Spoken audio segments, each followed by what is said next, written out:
السلام علیکم ناظرین، آج میں آپ کو ایک ہنر مند لڑکی کا قصہ سناؤں گی جس میں اس نے اپنے ہنر سے اپنے عزیزوں کو خوشحال کر دیا۔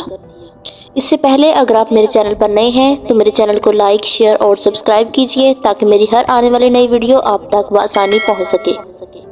بہت پرانے زمانے کی بات ہے کہ ایک گاؤں میں ایک حارث نامی لڑکا رہتا تھا۔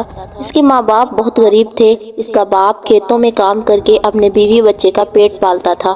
وہ اتنا غریب تھا کہ اس کے پاس حال میں جوتنے کے لیے کوئی بیل بھی نہیں تھا۔ بیچارے کو بیج بونے کے لیے کدال اور کھرپی سے خود ہی زمین کھودنا پڑتی تھی، جس میں بہت محنت لگتی تھی۔ ایک روز اس کے ذہن میں یہ بات آئی کہ وہ تھوڑے تھوڑے پیسے جمع کر کے ایک بیل خرید لے۔ یہ سوچ کر اس نے اپنے کھیتوں میں اور زیادہ محنت سے کام کرنا شروع کر دیا تاکہ فصل زیادہ ہو اور اسے اچھے پیسے ملیں، جنہیں جمع کر کے وہ ایک بیل خرید لے۔ اس کی بیوی کو جب اس بات کا پتہ چلا تو کہ اس کا شوہر بیل خریدے گا تو وہ بہت خوش ہوئی۔ اس نے اپنے بیٹے حارث کو بھی یہ بات بتائی۔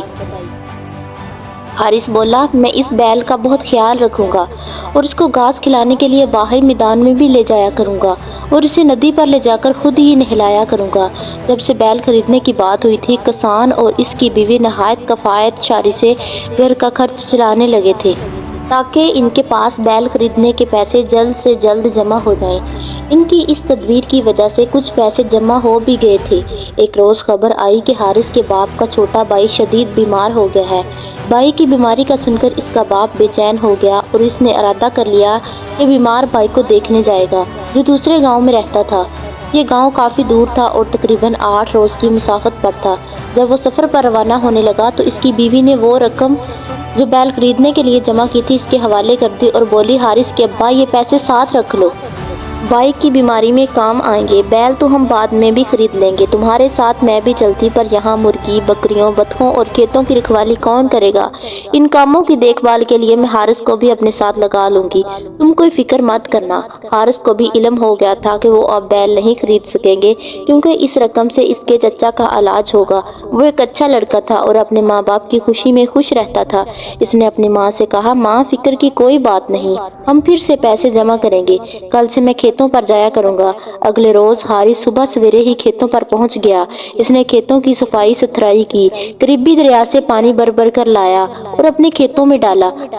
جب وہ دریا سے پانی بھر رہا تھا تو اچانک اس نے دور ایک تختہ دیکھا جو دریا کے بہاؤ کے ساتھ بہتا ہوا جا رہا تھا۔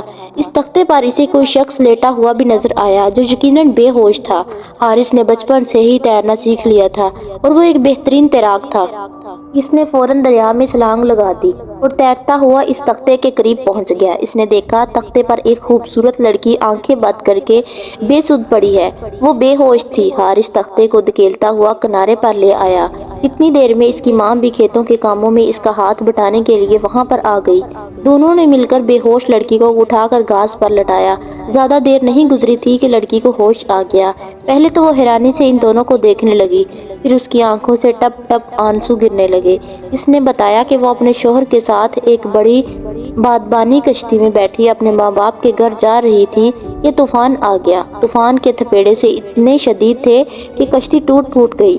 سب لوگ پانی میں ڈوبنے لگے۔ وہ ٹوٹی ہوئی کشتی کے ایک تختے پر سوار ہو گئی۔ اس کی جان تو بچ گئی مگر شوہر کا کیا ہوا کچھ پتہ نہیں۔ یہ کہہ کر وہ پھر رونے لگی۔ حارث کی ماں نے اسے تسلی دی اور اسے گھر لے آ کر اور اس کی خوب خاطر مدارت کی۔ اور شام کو جب حارث کھیتوں سے گھر پہنچا تو اس نے دیکھا کہ وہ لڑکی اس کی ماں کے ساتھ کام کروا رہی تھی۔ رات کے کھانے کے بعد وہ سب لوگ باتیں کرنے لگے۔ اس لڑکی کا نام نیاب تھا اور وہ ایک سوداگر کی بیوی تھی۔ حارث نے اسے اطمینان دلایا کہ اللہ نے چاہا تو اس کا شوہر مل جائے گا، اس لیے وہ فکر نہ کرے۔ حارث کی ماں نے کہا کہ جب تک اس کا شوہر نہیں مل جاتا تب تک وہ اس گھر میں رہے۔ ایک دو روز میں نیاب کو ان کے گھر کے حالات کے بارے میں پتہ چل گیا تھا۔ اسے یہ بھی معلوم ہو گیا تھا کہ وہ بے حد غریب ہیں۔ وہ حارث سے بھائیوں جیسا پیار کرنے لگی تھی۔ اس نے حارث سے کہا، حارث بھائی، کھیتوں میں تو کام چلتا ہی رہے گا، میں گھر میں خالی بیٹھ کر کیا کروں گی؟ مجھے کھجور کے پتوں سے خوبصورت چھابیاں، گلدان، ہاتھ والے پنکھے، پھل رکھنے والی ٹوکریاں، زیور رکھنے اور پیسے رکھنے والے صندوقچے، چٹائیاں، جھاڑو اور اس قسم کی دوسری چیزیں بنانا آتی ہیں۔ میرے ماں باپ بہت غریب تھے اور وہ یہ سب چیزیں بنا کر فروخت کیا کرتے تھے۔ ان کا ہاتھ بٹانے کے لیے میں نے یہ کام سیکھ لیا تھا۔ کل ہم جنگل جا کر کھجور کے پتے لے آئیں گے اور ان سے طرح طرح کی چیزیں بنا کر فروخت کیا کریں گے۔ ہمارے پاس چند دنوں میں ہی پیسوں کے ڈھیر لگ جائیں گے۔ حارث یہ بات سن کر خوش ہو گیا۔ اگلے دن وہ نیاب کے ساتھ جنگل میں جا کر بہت سارے کھجور کے پتے لے آیا۔ دوپہر کا کھانا کھا کر نیاب اپنے کام سے لگ گئی۔ حارث اس کی مدد کرتا رہا۔ وہ اپنے کام میں بہت ماہر تھی۔ شام تک اس نے بہت ساری چیزیں بنا لی تھی اور ان پر خوبصورت رنگ بھی کر دیے۔ ان کے گاؤں کے آخری حصے میں ایک چھوٹا سا بازار تھا جہاں پر مختلف قسم کی چیزیں لگتی تھیں۔ ان دکانوں سے گاؤں والے روزمرہ استعمال کی چیزیں خریدا کرتے تھے۔ اگلے روز لوگوں نے دیکھا کہ حارث بھی اس بازار کے ایک حصے میں زمین پر چٹائی بچھائے ان پر کھجوروں کے پتوں سے بنی ہوئی مختلف خوبصورت چیزیں لے کر بیٹھا ہے۔ ان رنگ برنگی اشیاء کو دیکھ کر لوگ بہت خوش ہوئے اور وہ ہاتھوں ہاتھ بک گئیں۔ شام کو جب حارث ان چیزوں کو فروخت کر کے گھر پہنچا تو اس کے پاس بہت سے سکے تھے۔ ان سکوں کو دیکھ کر اس کی ماں اور نیاب بہت خوش ہوئیں اور انہیں احتیاط سے گھر میں چھپا کر رکھ دیا۔ ان کا یہ کام بہت اچھے طریقے سے چل گیا تھا۔ اسی دوران قریبی شہر میں موسم بہار کے موقع پر ایک میلہ لگ رہا تھا۔ اس میلے میں بادشاہ اور اس کی بیوی، بچے، امراء، وزراء، پورے ملک سے عام لوگ بھی شرکت کرتے تھے۔ یہ میلہ 30 دن کے لیے جاری رہتا تھا۔ اس میں تمام لوگوں کے لیے ان کی دلچسپی کی ہر چیز موجود تھی۔ کیا بچے اور کیا بڑے، سب اس میلے کا بڑے بے تابی سے انتظار کرتے تھے۔ نیاب بھی اس میلے کے لیے بہت سے دنوں سے مختلف چیزیں تیار کر رہی تھی۔ اس نے حارث سے کہا تھا کہ اگر انہوں نے خوب محنت سے کام کیا تو اس میلے میں دکان لگانے سے ان کے پاس اتنے پیسے ہو جائیں گے کہ ان سے ایک نہیں 2 بیل خریدے جا سکیں گے، اور اس کے باوجود ان کے پاس کچھ رقم بچ جائے گی۔ وہ دونوں دن رات بڑی محنت سے اپنے کام میں جٹے رہے۔ میلہ لگنے تک انہوں نے کھجور کے پتوں سے بہت ساری چیزیں تیار کر لیں۔ حارث ایک ہوشیار لڑکا تھا۔ اس نے میلے کی انتظامیہ سے مل کر ایک خیمہ نما دکان بھی حاصل کر لی تھی اور نیاب کی تیار کی ہوئی اشیاء اس دکان میں رکھتا جا رہا تھا۔ گاؤں کا ایک آدمی گامو، جس کے پاس گھوڑا گاڑی تھی، پیسے لے کر ان کا سامان میلے کے خیمے میں پہنچا دیتا۔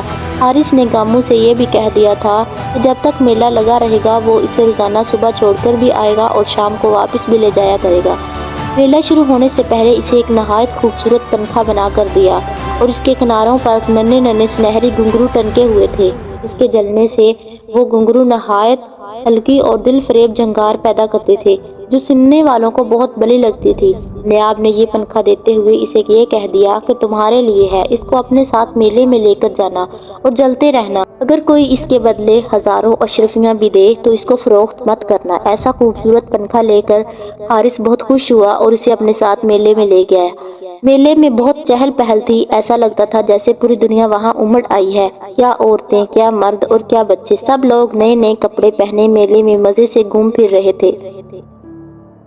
حارث نے اپنے سے تمام چیزیں نکال کر رکھ دی تھیں۔ کچھ لوگ ان چیزوں کو صرف دیکھ ہی رہے تھے مگر بہت سارے لوگ خرید بھی رہے تھے۔ جب کوئی گاہک نہ ہوتا تو حارث بڑے پیار سے نیاب کا بنایا ہوا پنکھا اٹھاتا اور مزے سے جلنے لگتا۔ کئی ایک لوگوں نے اس سے پنکھا خریدنے کی بات بھی کی مگر حارث نے صاف انکار کر دیا۔ حارث ایک نوجوان کو دیکھ رہا تھا۔ وہ تھوڑی دیر بعد اس کی دکان کے سامنے نظر آتا تھا۔ اس کی نظریں پنکھے پر ہی تھیں مگر وہ اس بارے میں حارث سے سوال جواب نہیں کرتا تھا۔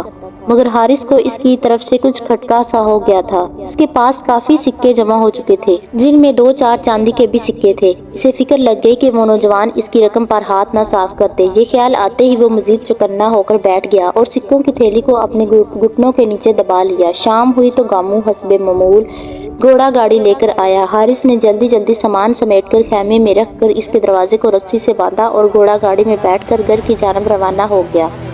وہ گھر پہنچا تو اس کی ماں سے زیادہ نیاب بے تابی سے اس کا انتظار کر رہی تھی۔ ماں تو کھنکھناتے ہوئے پیسوں کی تھیلی دیکھ کر خوش ہو گئی مگر نیاب نے پیسوں کی طرف کوئی دھیان نہیں دیا۔ وہ حارث سے بولی، حارث بھیا، کیا کوئی پنکھے کا خریدار بھی آیا تھا؟ اس نے جواب دیا، کوئی ایک نہیں بلکہ بہت سارے لوگ اس انوکھے پنکھے کو خریدنا چاہ رہے تھے مگر پنکھا میں نے کسی کو بھی نہیں دیا۔ مجھے آپ کی بات یاد تھی کہ کوئی 1000 اشرفیاں بھی دے تو اسے فروخت مت کرنا۔ ان لوگوں کی شکلیں تمہیں یاد ہیں جو یہ پنکھا خریدنا چاہ رہے تھے؟ کیا ان میں کوئی ایسا بھی تھا جن کے لمبے لمبے بال، بڑی بڑی سیاہ آنکھیں اور رنگ سرخ و سفید تھا؟ قد مجھ سے اتنا اونچا ہوگا؟ نیاب نے ایک ہاتھ اونچا کر کے کہا۔ حارث اپنے ایک گال پر انگلی رکھ کر اس کے بتائے ہوئے حلیے پر غور کرنے لگے۔ وہ نوجوان جو اس پنکھے کو دیکھے جا رہا تھا اس حلیے پر پورا اترتا تھا۔ ابھی وہ نیاب کو کچھ جواب دینے ہی لگا تھا کہ دروازے پر دستک ہوئی۔ وہ کچھ کہے بغیر دروازے پر گیا اور تھوڑی دیر بعد نیاب کے کانوں میں اس کی آواز آئی، نیاب باجی، لمبے لمبے بالوں، بڑی بڑی سیاہ آنکھیں، سرخ و سفید رنگ اور آپ سے ایک ہاتھ لمبے والے صاحب یہاں دروازے پر کھڑے ہیں۔ نیاب نے یہ سنا تو دوڑ کر دروازے پر گئی۔ اس نوجوان کو دیکھتے ہی سسک کر رونے لگی اور اس سے لپٹ گئی۔ حارث یہ منظر حیرت سے دیکھ رہا تھا۔ اس کی ماں بھی شور سن کر وہاں آ گئی اور حیرانی سے اس نوجوان کو دیکھ رہی تھی۔ اماں، یہ میرے شوہر ہیں، نیاب نے آنسو پونچھتے ہوئے کہا۔ حارث کی ماں نے شفقت سے اس کے سر پر ہاتھ پھیرا اور اس کو لے کر اندر آ گئی۔ اندر آ کر نیاب نے حارث سے کہا، خدا کا شکر ہے یہ زندہ ہیں۔ جب ہماری شادی ہوئی تھی تو میں نے اپنے ہاتھوں سے ان کے لیے ننھے ننھے سونے کے گھنگرو والا پنکھا بنایا تھا۔ یہ سونے کے لیے لیٹتے تھے، میں اس پنکھے سے ان کو ہوا جلتی اور یہ گن گن کی آواز سن کر گہری نیند سو جاتے تھے۔ تمہیں پنکھا دے کر میلے میں نے اس امید پر بھیجا تھا، اس میلے میں پورے ملک سے لوگ آتے ہیں، شاید یہ بھی وہاں آ جائیں، اس پنکھے کو دیکھ کر پوچھیں کس نے بنایا ہے۔ ایسا پنکھا صرف میں ہی بنا سکتی ہوں، یہ انہیں پتہ ہے۔ اس نوجوان نے کہا، پنکھا دیکھ کر میں سمجھ گیا تھا کہ تم نے ہی یہ پنکھا بنایا ہوگا۔ میں نے اس بارے میں حارث سے کوئی بات نہیں کی کہ کہیں میری پوچھ گچھ سے خوف نہ کھا جائے۔ میں نے فیصلہ کر لیا تھا کہ جب یہ دکان بند کرے گا تو میں اس کا پیچھا کروں گا۔ وہ تو شکر ہے کہ میرا گھوڑا ساتھ تھا۔ نیاب کے شوہر نے اپنی کہانی سنانا شروع کی۔ چونکہ مجھے تیرنا آتا تھا اس لیے کشتی تباہ ہونے کے بعد میں تیرتا ہوا کنارے تک پہنچ گیا۔ خوش قسمتی سے میری کمر سے بندھے پٹکے میں بہت ساری اشرفیاں موجود تھیں۔ میں وہاں سے نکل کر شہر آیا اور سرائے میں ٹھہر گیا۔ مجھے نہ جانے کیوں یقین تھا کہ نیاب زندہ ہوگی، اس لیے میں نے ایک گھوڑا خرید لیا اور اس پر بیٹھ کر حادثے والے علاقوں میں گھومتا پھرتا رہا تھا کہ شاید نیاب مجھے کہیں نظر آ جائے۔ جب یہ میلہ شروع ہوا تو مجھے یہ امید تھی کہ دور دور کے گاؤں دیہاتوں اور شہروں سے لوگ اس میں شرکت کرتے تھے، شاید نیاب مجھے یہاں مل جائے۔ یہ میری خوش قسمتی ہے کہ میں حارث کے پنکھے کی وجہ سے یہاں پہنچ گیا ہوں۔ اگر حارث نہ ہوتا تو میں اپنی پیاری بیوی سے کبھی بھی نہیں مل سکتا تھا۔ اس کی بات ختم ہوئی تو نیاب نے اپنی کہانی سنائی اور حارث کا کارنامہ بتایا کہ اس نے کیسے دریا سے نکالا تھا اور اس کی ماں نے اس کو گھر میں بیٹی بنا کر رکھا تھا۔ اس کے شوہر نے ان کا بہت شکریہ ادا کیا۔ اس رات نیاب نے بڑے مزے کے کھانے بنائے اور سب کی دعوت کی۔ میلے کے ختم ہونے سے پہلے نیاب کی بنائی ہوئی تمام چیزیں فروخت ہو گئی تھی۔ حارث کی ماں کے پاس ڈھیروں روپے جمع ہو گئے تھے۔ ایک شام وہ سب لوگ مویشی منڈی گئے اور وہاں سے 2 بہت خوبصورت اور صحت مند بیل خرید کر لے آئے۔ بیلوں کو گھر لا کر حارث بہت خوش تھا۔ وہ ان کے کھانے پینے کے انتظامات میں لگ گیا۔ اس نے حارث اور اس کی ماں کا بہت شکریہ ادا کیا اور انہیں تاکید کی کہ ان کے گھر ضرور آئیں۔ اس نے اپنے شوہر اور گھر کے محل و وقوع کے بارے میں اچھی طرح بتا دیا تھا۔ ان لوگوں سے جدا ہوتے وقت وہ بہت اداس تھی، اس کی آنکھوں میں آنسو تھے۔ حارث کا دل نہیں چاہ رہا تھا کہ نیاب ان کے گھر سے جائے، مگر مجبوری تھی۔ نیاب کا شوہر بھی رنجیدہ نظر آ رہا تھا۔ چند ہی دن گزرے تھے کہ حارث کا باپ بھی اپنے بھائی کے گھر سے واپس آ گیا۔ اسے بڑی فکر تھی کہ اس کے جانے کے بعد اس کے گھر کا نہ جانے کیا حال ہوا ہوگا۔ وہ گھر پہنچا تو اس کی بیوی اسے دیکھ کر خوش ہوئی۔ وہ بولا، تم نے بہت اچھا کیا، وہ رقم جس سے ہم بیل خریدتے تم نے میرے بھائی کے علاج کے لیے دے دیے تھے۔ بیماری کی وجہ سے وہ کام پر بھی نہیں جا رہا تھا۔ خدا کا شکر ہے اب وہ بالکل ٹھیک ٹھاک ہو گیا ہے۔ بس افسوس اس بات کا ہے کہ ہم بہت دنوں تک بیل نہیں خرید سکیں گے۔ ہمیں پھر سے پیسے جمع کرنے پڑیں گے۔